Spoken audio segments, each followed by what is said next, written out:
obrigada, Marie-Christine. Vamos passar para a intervenção do Carlos Ribeiro, que está aqui a representar Caixa de Mitos, uma agência para a inovação social.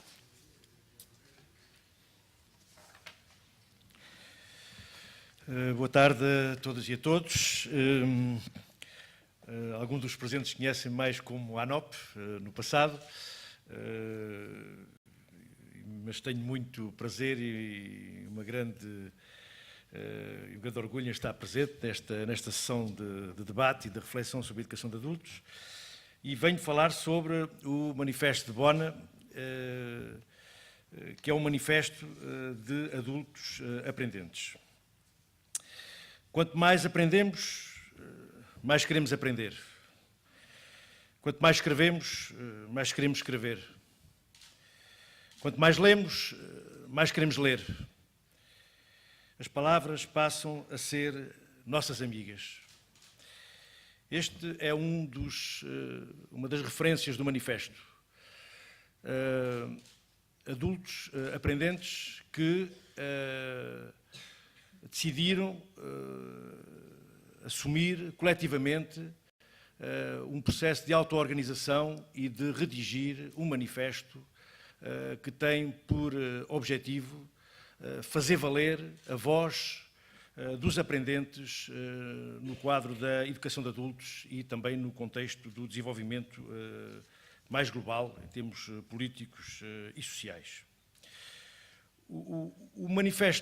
Este manifesto de aprendentes traz-nos principalmente este tema central, que é qual é o lugar dos aprendentes nos sistemas que funcionam, que estão a ser dinamizados, que estão a ser pensados, como é que lidamos com esta matéria da auto-organização, do poder, da capacidade, da força dos aprendentes nos próprios sistemas. E esta matéria é uma matéria determinante para tudo o que tem a ver com a abordagem às questões da orientação dos sistemas, à sua qualidade, ao seu sentido geral. Nós podemos afirmar, sem se ter em conta esta lógica de auto-organização, de afirmação de poder dos próprios aprendentes, os sistemas não têm verdadeira capacidade de assumir aquilo que é, no fundo, o seu sentido de existência. O Manifesto de Bona teve origem e foi aprovado numa conferência ou numa sessão da Rede Euroalfa em Lisboa. Eu acho que agora que buscar aqui o coisinho, peço perdão. Aí está. Deve ser o primeiro? Deve ser o verde. Deve ser o verde. O verde está mal no Sporting. Então, não tinha dito nada. Bom, este aqui.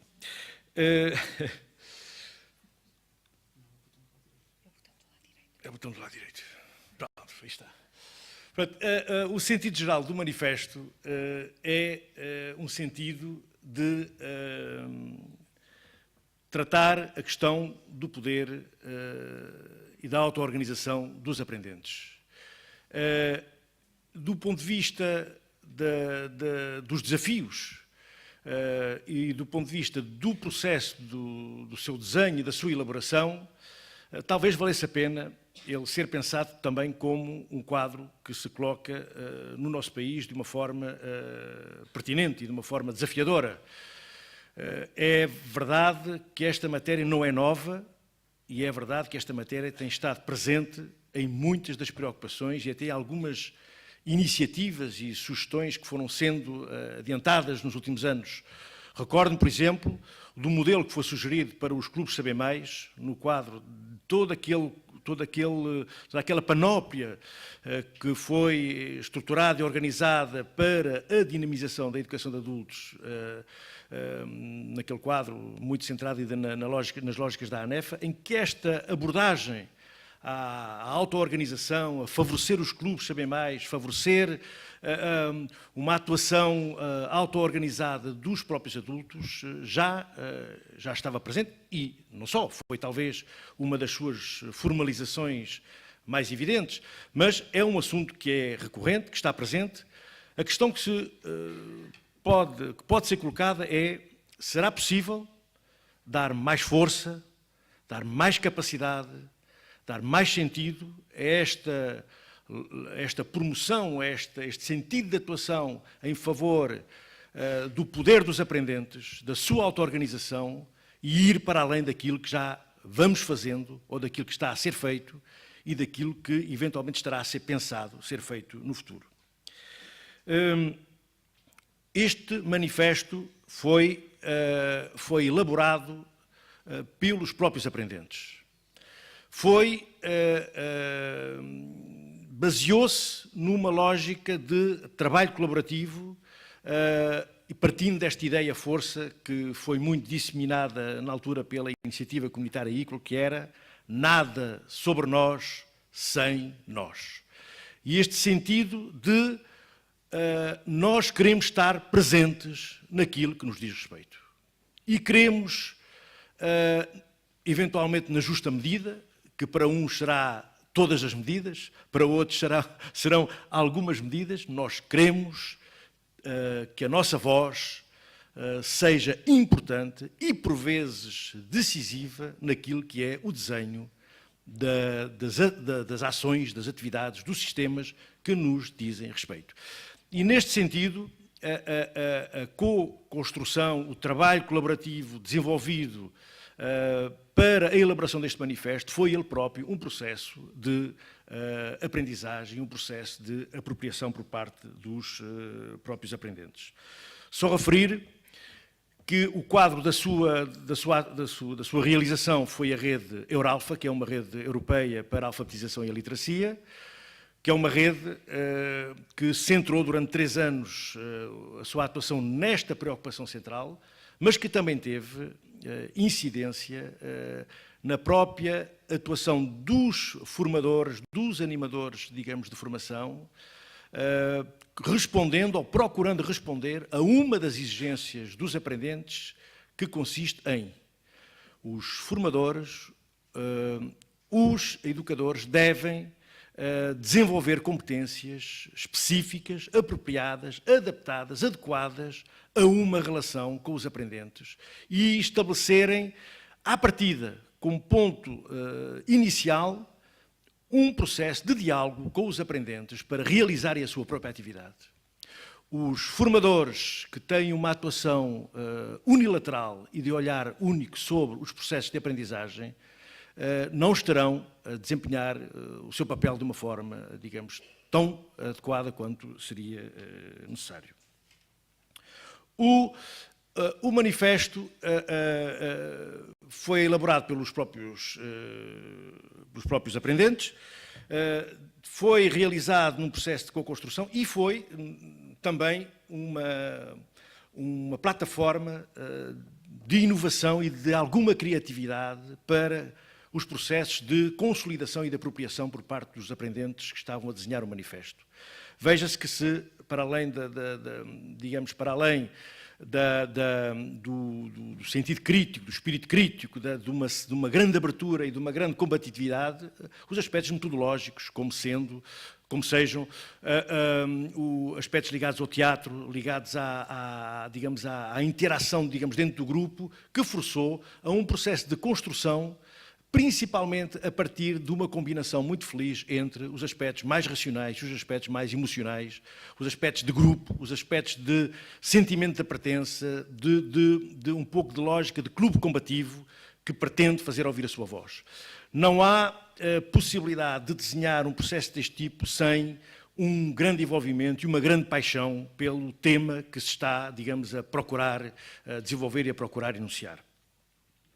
O conteúdo do próprio manifesto é principalmente um conteúdo de reivindicação, é um conteúdo de fazer ouvir a voz dos aprendentes na Europa e tem uma base política, assumidamente política. Ou seja, afirma-se categoricamente: queremos ter voz e queremos que invistam na educação de adultos a nível europeu.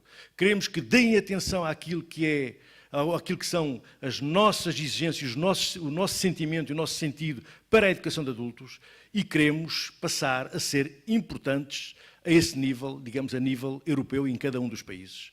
Tem um sentido político, mas também tem um outro sentido, que é um sentido, digamos, muito operacional, de colocar questões muito concretas. Veja-se que os aprendentes exigem que a gestão e a cogestão dos centros de formação, dos centros de educação de adultos, seja feita a gestão e a cogestão com a sua participação, com a sua ação. E, portanto, querem ter influência naquilo que é não só nas orientações políticas globais, nas orientações concretas dos temas de formação, de como é que aprende e o que é que aprende, mas também na gestão direta dos recursos que são colocados à sua disposição, que tendencialmente são recursos ou públicos ou recursos que têm um sentido de atuação pública. E, portanto, esta reivindicação, digamos, de uma participação empenhada, ativa, direta, também nos próprios sistemas de...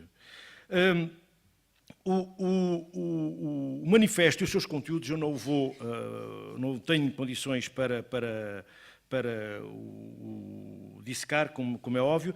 Queria apenas referir que é possível consultar e ir ao encontro deste tipo de abordagem também através dos casos concretos que foram ao longo dos últimos tempos afirmando este sentido do poder dos aprendentes.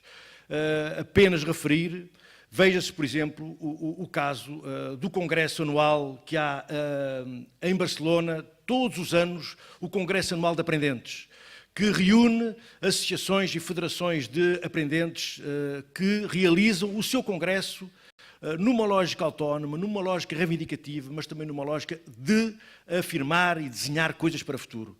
Vejam-se a constituição de associações mistas de aprendentes e de formadores animadores que assumem, por exemplo, uma lógica de dupla participação em todas as funções diretivas, digamos, da própria associação, que é o caso da Parchemin, digamos, uma das referências, digamos, a este tipo. Veja-se o caso das comunidades de aprendentes desenhadas pela Lire et Écrire, digamos, na Bélgica, que teve origem nos sindicatos no princípio dos anos 80 e que tem este sentido da educação popular com uma grande, digamos, com um grande incentivo a esta lógica das comunidades de aprendentes, da sua auto-organização e, digamos, da sua própria corresponsabilização. Eu sei que vou ter que terminar. Só queria ainda referir... bom, então, referir o seguinte... só referir que seria, eventualmente, um bom contributo ou um bom tópico, um bom resultado, se desta sessão de trabalho, cada um dos presentes nesta sessão pudesse sair daqui e levasse consigo esta interrogação. O que é que eu posso fazer na instituição na qual tenho uma atuação regular ou permanente para que, a partir de hoje, o poder dos aprendentes passe a ser outro no quadro de atuação que eu realizo? O que é que eu posso fazer? Como é que se faz? Como é que eu posso começar por incentivar um pequeno processo de auto-organização para a auscultação? Como é que eu posso imaginar, retomar aquele modelo dos clubes Saber Mais, outras iniciativas de auto-organização? Quer dizer, o que é que eu posso começar por fazer para criar condições para que o poder dos aprendentes não seja o mesmo a partir de agora, digamos, tendo em conta que é possível e que é desejável uma outra relação que, no fundo, é aquela que permite qualificar, que permite fazer avançar os sistemas com este sentido democrático, este sentido de favorecer uma ampla participação democrática de todos os intervenientes dos sistemas. Última referência. É possível explorar e vaguear por estas coisas do manifesto de Bona em relação aos aprendentes, mas há todo um conjunto de documentação, por exemplo, em relação aos próprios formadores, a Carta dos Formadores, há todo um conjunto de documentação que, se for razoável ou se for entendido, eu pelo menos posso servir de mediador para a sua disseminação e para a sua divulgação, já que participei diretamente neste processo